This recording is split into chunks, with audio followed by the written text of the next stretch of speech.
सत श्री अकाल जी सारिਆਂ ਨੂੰ। ਅੱਜ ਅਸੀਂ ਪ੍ਰੋਬੇਬਿਲਿਟੀ ਚੈਪਟਰ ਜੋ +2 ਕਲਾਸ ਦਾ ਇੱਕ ਚੈਪਟਰ ਹੈ ਉਹਦੇ ਵਿੱਚੋਂ ਆਪਾਂ ਕੁਝ ਸਮ ਕਰਾਂਗੇ। ਹਾਂਜੀ, ਜਿਵੇਂ ਅਸੀਂ ਸਟਾਰਟ ਕਰਦੇ ਹਾਂ ਕਿ ਸਾਨੂੰ ਜਿਵੇਂ ਇੱਕ ਕੁਐਸਚਨ ਦਿੱਤਾ ਹੋਇਆ ਹੈ, if probability A is equal to 3/5 and probability B is equal to 1/5, A and B independent events, then probability A intersection B की होएगी। ठीक है जी। ਜਦੋਂ ਵੀ ਇਹ ਮੋਸਟ ਇੰਪੋਰਟੈਂਟ ਕੁਐਸਚਨ ਆ +2 ਬੋਰਡ ਪੇਪਰਾਂ ਦੇ ਵਿੱਚ ਇਹ ਕੁਐਸਚਨ ਜ਼ਰੂਰ ਆਉਂਦਾ ਹੈ ਕਿ ਜਦੋਂ A ਤੇ B ਇੰਡੀਪੈਂਡੈਂਟ ਇਵੈਂਟਸ ਹੋਣ ਤੇ ਸਾਨੂੰ ਪ੍ਰੋਬੇਬਿਲਿਟੀ A ਤੇ ਪ੍ਰੋਬੇਬਿਲਿਟੀ B ਦਿੱਤੀ ਹੋਈ ਹੈ ਤੇ ਇੰਟਰਸੈਕਸ਼ਨ ਅਸੀਂ ਫਾਈਂਡ ਕਰਨੀ ਹੈ, probability A intersection B find ਕਰਨੀ ਹੈ।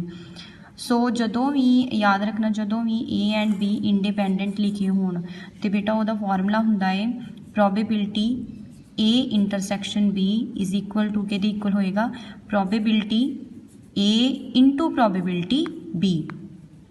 ਜਦੋਂ इंडिपेंडेंट होवे तो प्रोबेबिलिटी A इंटरसैक्शन B के इक्वल आएगा probability A into probability B।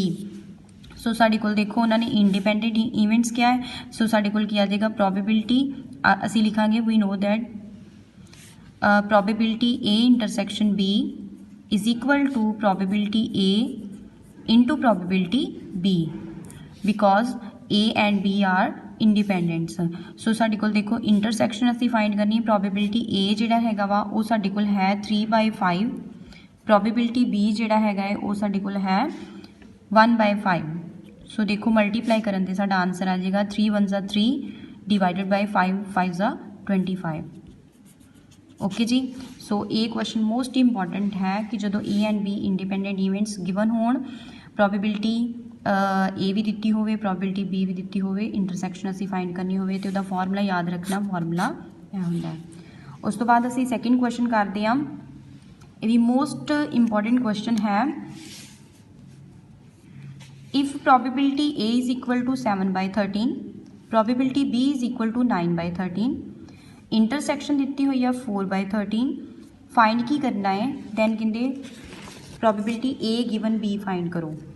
सो ये भी मोस्ट इंपॉर्टेंट क्वेश्चन है।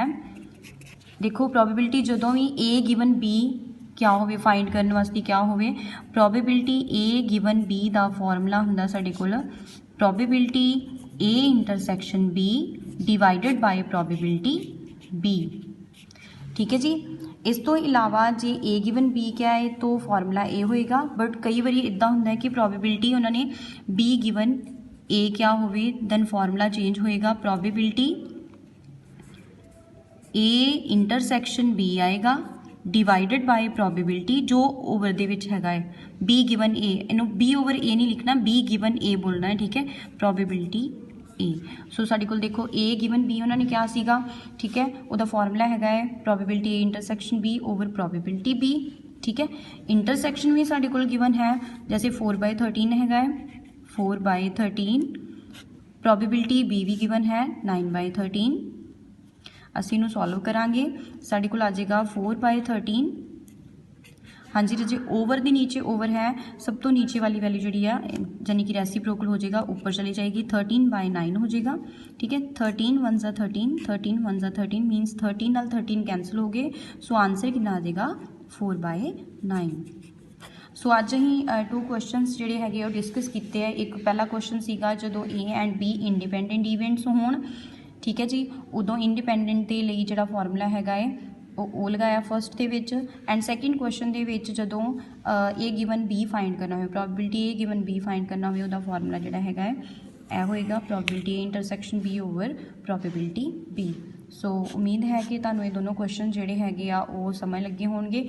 इस तरह ही आपां नैक्सट क्वेश्चनस करांगे प्रोबेबिलिटी चैप्टर के मोस्ट इंपॉर्टेंट क्वेश्चनस जो बोर्ड के सिलेबस के अकॉर्डिंग मोस्ट इंपॉर्टेंट ने एग्जाम के लिए। Okay, thank you.